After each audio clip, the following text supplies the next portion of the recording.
नमस्कार। आज हम मृगनयनी उपन्यास का संक्षिप्त अध्ययन करते हुए उसके दूसरे भाग की ओर बढ़ते हैं। इस भाग में हम इस उपन्यास के पात्रों से परिचित होंगे और साथ ही साथ उपन्यास के प्रारंभिक अंशों में लेखक ने क्या लिखा है उसको पढ़ेंगे। उपन्यास के प्रमुख पात्र। यह एक ऐतिहासिक उपन्यास है, अतः इसके प्रमुख पात्र और घटनाएं ऐतिहासिक हैं। उपन्यास के कथ्य को रोचक और विश्वसनीय बनाने के लिए लेखक को कुछ काल्पनिक पात्रों और कुछ काल्पनिक घटनाओं की भी योजना करनी पड़ी है।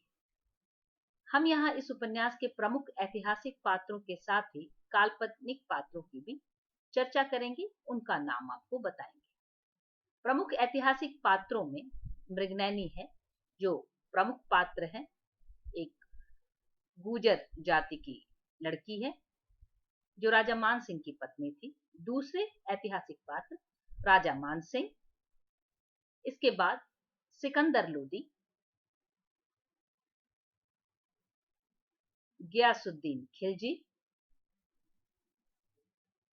बैजू बावरा जो प्रसिद्ध गायक था, तथा अन्य ऐतिहासिक पात्र हैं जैसे नसीरुद्दीन खिलजी, महमूद बरगरा, विक्रमादित्य, बोधन, विजय जंगम, राज सिंह आदि। इसके अतिरिक्त कुछ प्रमुख काल्पनिक पात्र भी हैं, जिनमें लाखी, अटल, कला, पिल्ली, पोटा, निहाल सिंह प्रमुख है। इसके अतिरिक्त उपन्यास में ये विस्तृत उपन्यास है और भी कई पात्र हैं। मटरू भी एक महत्वपूर्ण पात्र है जो काल्पनिक है। उपन्यास के प्रारंभ में हम देखते हैं कि लेखक हमारा परिचय उस ऐतिहासिक पृष्ठभूमि से कराते हैं जिसके अंतर्गत इस उपन्यास की रचना हुई है। ग्वालियर राज्य के परिवेश को बताते हुए लेखक प्रथम भाग में ही हमें बताते हैं कि बहलोल लोदी ने ग्वालियर पर लगातार आक्रमण किया, पर वह पराजित हो गया और उसे वापस लौटना पड़ा। उसके पश्चात उसके पुत्र सिकंदर लोदी ने भी बार बार आक्रमण करके वहां के गांव और लोगों का जीवन तहस नहस कर दिया था। विध्वंस के बाद फिर से जनता किसी तरह अपनी जमीन, अपना जीवन जीना प्रारंभ करती है। आक्रमणकारी मनुष्यों के जीवन और घरों को तो विनष्ट करते ही हैं, साथ ही वे किस तरह प्रकृति को तहस नहस कर डालते हैं, इसका चित्रण भी यहाँ मिलता है। जब ग्वालियर के किले पर वे अधिकार नहीं कर पाते हैं तो उनके सैनिक आसपास के गांव का विनाश करते हैं, वहां के पेड़ पौधों को भी जला देते हैं, साथ ही कुओं में भी मरे हुए जानवर इत्यादि डालकर उसके पानी को नष्ट कर डालते हैं। इस तरह की एक विध्वंसक स्थिति के बीच यह उपन्यास शुरू होता है। दूसरे भाग में लेखक उसी राज्य के एक उजड़े गांव में मृगनयनी, जो कि इस उपन्यास के प्रमुख पात्रा है, नायिका है, उसके भाई अटल और लाखी, इन तीनों से हमारा परिचय कराते हैं। उपन्यास के प्रारंभ में ही होली के पर्व का चित्रण है। होली के पर्व पर ये गांव वाले मिलकर किसी तरह अपनी प्राचीन परंपरा को याद करते हुए होली मना रहे हैं।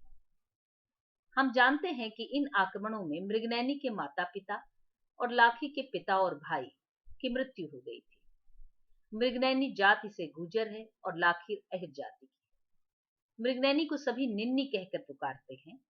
यही लेखक ने अटल और लाखी के परस्पर आकर्षण का भी वर्णन किया है। उन्होंने दिखाया है कि किस प्रकार होली के अवसर पर उन दोनों की मुलाकात होती है और उन दोनों के बीच प्रेम पर अपना प्रारंभ होता है। इस अंक में उनके गांव, जो बहुत बुरी तरह से उजड़ चुका है, राई है, उसके में होली का विवरण है। गांव में ही एक छोटा सा मंदिर है जिसके पुजारी का नाम बोधन है। इसी आक्रमण से जर्जर मंदिर में गांव के बचे खुचे लोग होली का त्योहार मनाते हैं। यहाँ लेखक ने चित्रित किया है कि किस तरह आक्रमणकारी विभिन्न प्रकार से जनता को तो त्रस्त करते ही थे, धार्मिक स्थानों को भी विनष्ट किया करते थे। दूसरे भाग के अंत में सभी मंदिर में एकत्रित होकर गीत गाते हैं और आनंद मनाते हैं। अगला भाग है तीसरा भाग। उपन्यास के भाग 3 में गांव के लोगों की खेती का वर्णन है। गांव के लोग किसी तरह बची खुची जमीन पर खेती कर रहे हैं। अटल और निन्नी के खेत में वे लखवाली अपने खेत की कर रहे हैं, उसका चित्रण लेखक ने विस्तार से किया है। दोनों भाई बहन के बीच किस तरह का स्नेह है उसको लेखक दिखाते हैं। दोनों के माता पिता नहीं हैं और वो एक दूसरे से बहुत स्नेह करते हैं। दोनों बहुत ही अच्छे शिकारी भी हैं। इस गांव के प्रकृति इसी में गांव की प्रकृति का सुंदर चित्रण है। राई नदी, राई में जो एक सांक नदी है उसका चित्रण भी लेखक ने किया है। मृगनयनी उस नदी को देखकर इतनी मुग्ध है कि वह कहती है, कोट, जहां भी रहूं इस प्यारी नदी की दमकती हुई कल्लोलिनी धार को अपने पास रखूं। यहाँ हम मृगनयनी के विचारों से परिचित होते हैं। लेखक उपन्यास में जगह जगह प्रकृति का भी सुंदर चित्रण करता है। मृगनयनी प्रकृति रक्षा के प्रति भी सजग है। इस उपन्यास के इस भाग में वह कहती है, जिस भांति बनैले पशुओं से खेती की रक्षा तीर कमान द्वारा होती है, क्या उसी भांति उसी इस नदी और उस जंगल और पहाड़ की रक्षा तीर कमान से नहीं हो सकती। मृगनयनी बहुत बहादुर स्त्री है। वह सोचती है कि सती होने की तुलना में लड़कर मरना ज्यादा सार्थक है। वह सोच रही है, चिता में जलकर मरे स्त्रियों पर हाथ डालने वाले, मैं तो कभी इस तरह नहीं मरने की। वह एक जंगली सुअर का बड़ी कुशलता से शिकार करती है जो कि उसके खेत में घुस आया है। यहाँ हम मृगनयनी के प्रकृति प्रेम से परिचित होते हैं, उसका भाई के प्रति क्या स्नेह है इससे परिचित होते हैं, और साथ ही साथ वह वीरांगना है इसका परिचय भी हमें मिलता है। उसके कुशल शिकारी होने का भी परिचय हमें प्राप्त होता है। भाग 4 में होली के दूसरे दिन दूज के पर्व का आयोजन होता हुआ दिखाया गया है। निन्नी लाखी में गहरी मित्रता हो जाती है। मंदिर में पुनः गायन नृत्य का कार्यक्रम होता है। लाखी मृगनयनी और अटल से तीर चलाना सीखती है। मृगनयनी और अटल तो अच्छे शिकारी हैं ही, लाखी भी उनके साथ बड़ी शीघ्रता के साथ सीखना शुरू करती है। मृगनयनी, लाखी और अटल दोनों के शिकार करने का यहाँ विस्तार से वर्णन है। अटल लाखी का एक दूसरे के प्रति यहाँ प्रेम निवेदन भी लेखक ने दिखाया है। शिकार करने के दौरान अटल अपना प्रेम निवेदन करता है, लेकिन दोनों के मन में जाति भेद को लेकर चिंता है कि समाज इस विजाति विवाह को मान्यता देगा अथवा नहीं। भाग 5 में किसानों द्वारा राजा को अनाज का 6वां भाग देना चित्रित किया गया है, लेकिन एक पुजारी जिसका नाम बोधन है, वह भी विवाद करता है कि उसे भी अनाज का भाग मिलना चाहिए, और अटल पुजारी का समर्थन करता है। और इसी मौके पर वह बहाने से अपने और लाखी के विवाह पर शास्त्र की मत की चर्चा भी करता है, परंतु पुजारी किसी भी तरह से गूजर और अहिर के विवाह का समर्थन नहीं करता है। एक और पुजारी मंदिर के जीर्णोद्धार के लिए चिंतित है और वह राजा मानसिंह के पास ग्वालियर जाने की योजना बनाता है ताकि उनसे जाकर यह कह सके कि इस मंदिर का जीर्णोद्धार करना है जो कि पूरी तरह से टूट फूट गया है। 6ठे भाग में सिकंदर लोदी के आक्रमण के बाद ग्वालियर को राजा मानसिंह कैसे फिर से बसा रहे हैं उसका चित्रण है। गांव की कितनी दुरावस्था है उसका चित्रण है। राज्य के कुओं में सड़ी गली लाशों के कारण वहां का पानी खराब हो चुका है। राजा उन्हें साफ करवा रहे हैं। कुएं की सफाई को लेकर शैव और वैष्णव के बीच विवाद होता है और इस विवाद को लेकर वे राजा के पास पहुंचते हैं और राजा उसका समाधान भी करता है। यही हमारा परिचय शैव उपासक विजय जंगम से होता है, जो कि इस उपन्यास का एक बहुत महत्वपूर्ण और प्रभावशाली पात्र है। राजा बेहद बुद्धिमत्ता के साथ शैव और वैष्णव के विवाद को हल करते हुए कहते हैं कि वाक युद्ध व्यर्थ है, कर्म ही मुख्य है। इसके साथ ही बोधन भी राजा के पास पहुंचता है और मंदिर के जीर्णोद्धार के लिए आग्रह करता है। राजा उसे आश्वासन देते हैं। वे कहते हैं, पहले कुएं, बावलियां, तालाब और नहरों का उद्धार कर लूं, फिर मंदिर को देखूंगा। यही वह अपने गांव की चर्चा करते हुए मृगनयनी की शिकार की कला के बारे में भी राजा को बताता है। राजा मानसिंह मृगनयनी की क्षमता को सुनकर बहुत प्रभावित होते हैं और उसके आकर्षण में ही वादा करते हैं कि मैं गांव जरूर आऊंगा मृगनैनी की कला भी देखूंगा और मंदिर भी बनवा दूंगा। इसके बाद सातवां भाग। सातवें भाग में लाठी और मृगनैनी के शिकार का वर्णन किया गया है। मृगनैनी बड़ी कुशलता के साथ एक सुअर को और लाठी एक जंगली भैंस का शिकार करती है। इस भाग में इन दोनों की शारीरिक और शिकार की क्षमता का बड़ा सुंदर चित्रण लेखक ने किया है। ऐसा प्रतीत होता है मानो हम जंगल के बीच सचमुच का शिकार देख रहे हैं। आठवें भाग में लेखक ने चित्रित किया है कि किस तरह गर्मी में कठिन श्रम करने के कारण और लू लगने के कारण अस्वस्थ होकर लाठी की मां का देहांत हो जाता है। लाठी, जिसके पिता और भाई पहले ही मृत हो चुके थे, वह बिल्कुल अकेली हो जाती है, लेकिन मृगनैनी और अटल मिलकर उसे अपने घर ले आते हैं। यद्यपि सामाजिक निंदा की चिंता रहती है, फिर भी वे किसी भी शर्त पर लाठी को अपने घर में रखने के लिए तैयार हो जाते हैं। भाग 9 में राजनीतिक परिदृश्य की चर्चा है कि इस समय दिल्ली का शासन अस्थिर था और छोटे छोटे रजवाड़ों के बीच संघर्ष चल रहा था। मालवा की सत्ता पर महमूद खिलजी के अलावा गयासुद्दीन तुगलक काबिज था। गयासुद्दीन तबीयत से रसिक है। उसका सेवक ख्वाजा मटरू उसके सामने मृगनैनी और लाठी के सौंदर्य का वर्णन यहाँ इस भाग में करता है, और उनके सौंदर्य का वर्णन वह इस तरह से करता है कि गयासुद्दीन, जो पहले से ही एक विलासी बादशाह है, वह उन्हें पाने के लिए व्याकुल हो उठता है और प्रयास करने लगता है कि किस प्रकार इन दोनों स्त्रियों को प्राप्त किया जा सके। वह योजना बनाता है कि कुछ खानाबदोश नटों के जरिए मृगनैनी और लाठी को किसी तरह से बहला फुसलाकर यहाँ मांडू अपने राजधानी में लाया जा सके और उन्हें प्राप्त किया जा सके। गयासुद्दीन की काजी से मस्जिद निर्माण को लेकर बहस भी इसी अंश में दिखाई गई है और दिखाया जाता है कि वह धार्मिक मूल्यों इत्यादि की बात की परवाह नहीं करता है। 9वें अंश के बाद 10वां भाग शुरू होता है।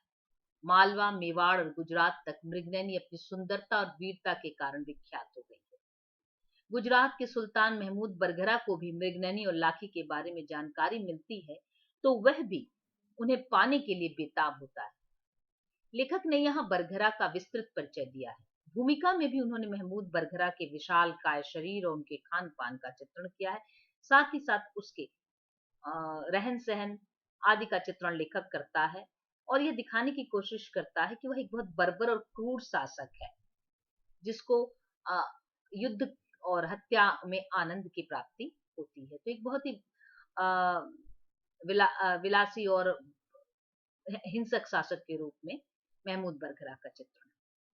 महमूद बरगरा न सिर्फ मृगनैनी और लाठी को प्राप्त करना चाहता है, बल्कि वह माणू पर आक्रमण करने के बाद ग्वालियर जाने की भी योजना बनाता है। 11वें भाग में पुनः कथा राई गांव में आती है। भाई बहन और लाठी मिलकर धान और ज्वार की खेती करते हैं। मचान पर रात में खेत की रखवाली करते हुए दोनों सखियों की चुहल और प्रेम का बड़ा सुंदर चित्रण है। लाठी और मृगनैनी मिलकर एक अरने भैंसे का शिकार करते हैं, लेकिन वह घायल तो हो जाता है, लेकिन उनके हाथ नहीं आता है। घायल अवस्था में वह भाग जाता है। भाग 12 में गुजरात का शासक महमूद बरगरा गयासुद्दीन के माणू पर आक्रमण करता है। गयासुद्दीन मेवाड़ से मदद मांगता है। महमूद बरगरा माणू पहुंचने के पहले ही बीच में रास्ता भटकता है। रास्ते में उसे नट मिलते हैं, वे नट जिसे गयासुद्दीन ने पहले ही मृगनैनी और लाठी को पकड़ने के लिए बहुत सारे इनामात दिए थे। जब महमूद बरगरा उनसे रास्ता पूछता है तो वे बताते हैं कि यहीं पास में ही माड़ू है, परंतु वे आक्रमण करने की तैयारी कर ही रहे होते हैं कि महमूद बरगरा को पता चलता है कि सिंध प्रदेश पर बलूचियों ने आक्रमण कर दिया है और उसे लौटना पड़ता है, और लौटकर वह उन्हें भगाता है। उसके बाद वह वापस नहीं लौट पाता और हमला करने के लिए पुर्तगालियों से लोहा देने चल देता है।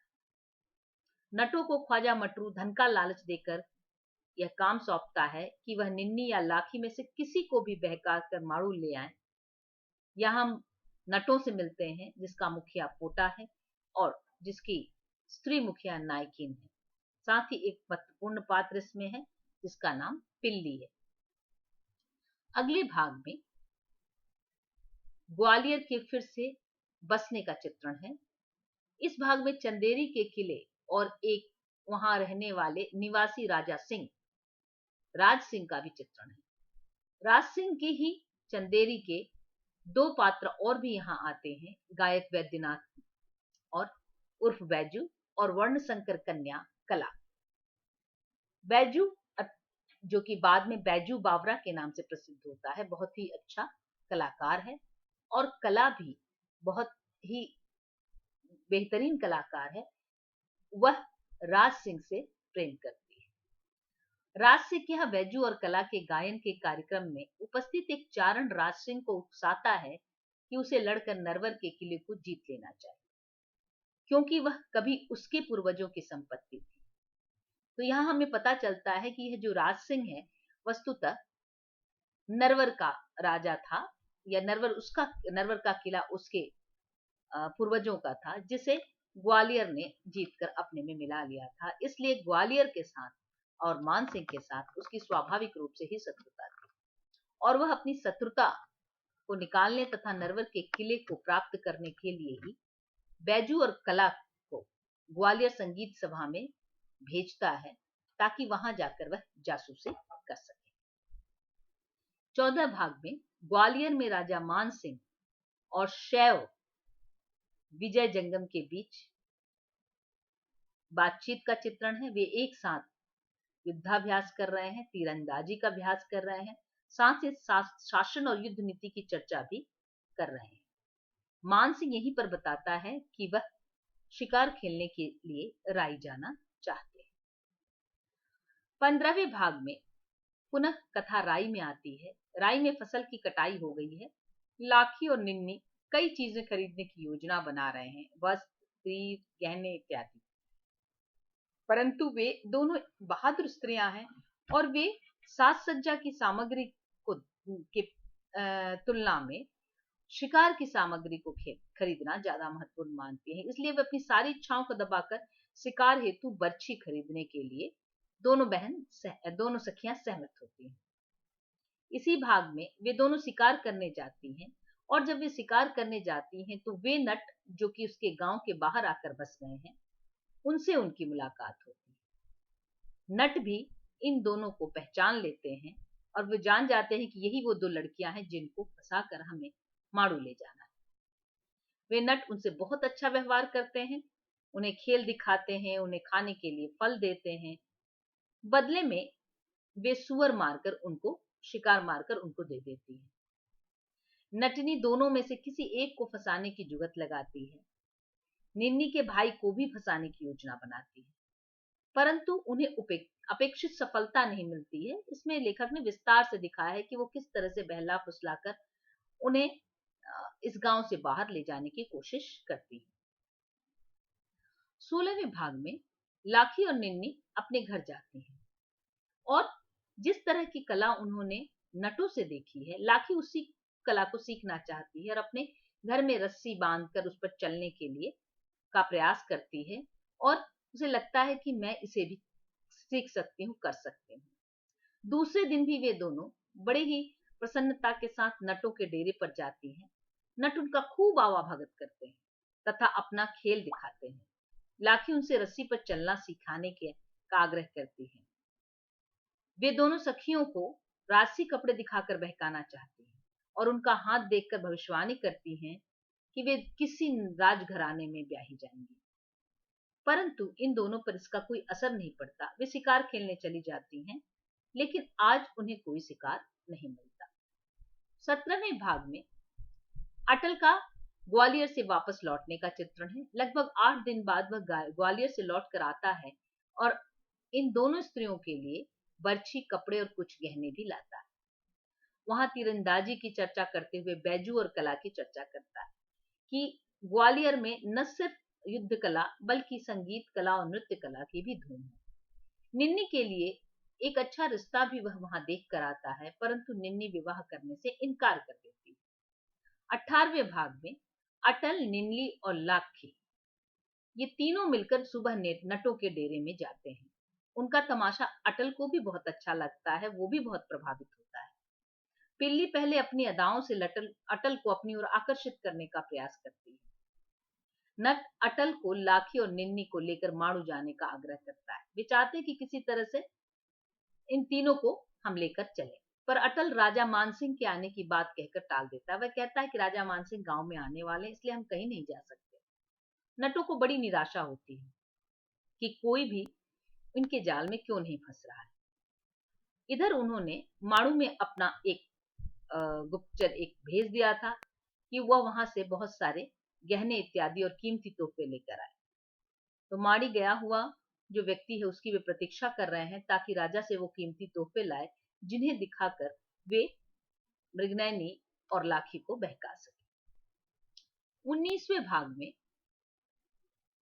आगे लाखी और निन्नी का ही चित्रण है। 2 दिन के बाद वह बिना किसी शिकार के निराश लाखी और निन्नी फिर अगले दिन शिकार के लिए निकलती हैं। तो नट उन्हें बहकाकर वहां भेज देते हैं जहां पर 4 तुर्क सैनी उनकी ताक में बैठे रहते हैं ताकि उनको उठाकर वो जबरन लेकर माड़ू चले जाए। पर निन्नी और लाखी यानी मृगनयनी और लाखी बेहद बहादुर स्त्रियां हैं, उनको वश में करना संभव नहीं है। वे दोनों बड़ी बहादुरी से लड़ती हैं और लड़ती ही नहीं है बल्कि उन 4 तुर्क सैनिकों में से 2 की हत्या भी कर देती हैं। 2 डरकर भाग जाते हैं। उन्हें ये पता चलता है कि ये तुर्क सैनिक आए हैं और इन्हें हमने मार दिया है तो निश्चित आने वाले समय में कोई ना कोई दुर्घटना होगी, और वे डरते डरते अपने घर लौट आते हैं। अटल को भी सारी बात पता चलती है तो वह भी चिंतित होता है। नटों का जो मुखिया पोटा है वे उनके घर का पता लगाकर आता है और ये देखने की कोशिश करता है कि कहीं इन्हें पता तो नहीं चल गया है कि वे तुर्क हमारे द्वारा ही बुलाए गए थे अथवा नहीं। वह बहुत जानकर यह सब निश्चित होता है कि नहीं, लाखी अटल और निन्नी को जरा सा भी एहसास नहीं है कि इन तुर्कों के साथ इन नटों की कोई मिली भगत है, और वह इस पर बहुत प्रसन्न होता है। 20 भाग में हम देखते हैं कि तुर्कों के इस हत्या की घटना को गांव के सारे लोग जान जाते हैं और वो डर जाते हैं कि कहीं वे फिर आकर आक्रमण न कर जाए। वे पूरी तरह से भयभीत हो जाते हैं कि फिर से संकट आने वाला है। वे पुजारी के पास जाते हैं अर्थात बोधन के पास और कहते हैं कि जाइए ग्वालियर के राजा को गांव में आने का आग्रह कीजिए, शायद वो आ जाए तो हमारे गांव की रक्षा हो सके। और इन दोनों स्त्रियों के प्रति उन गांव वालों का व्यवहार बदल जाता है। बोधन काफी मान मनोबल के बाद वहां जाने को ग्वालियर जाने को राजी होता है। लाखी और निन्नी गांव वालों के व्यवहार की चर्चा करती हैं और उन्हें बहुत बुरा लगता है कि ये गांव वाले जिनको उनकी रक्षा के लिए खड़ा होना चाहिए, वे इन दोनों से इतने भयभीत हैं और सोचती हैं कि ये गांव छोड़कर हमें चला ही जाना चाहिए जहां लोग हमारे रहने से इतने दुखी हैं। तो यहाँ 20वां भाग समाप्त होता है और अगले अंश में हम इसके बाद के भागों को पढ़ेंगे। धन्यवाद।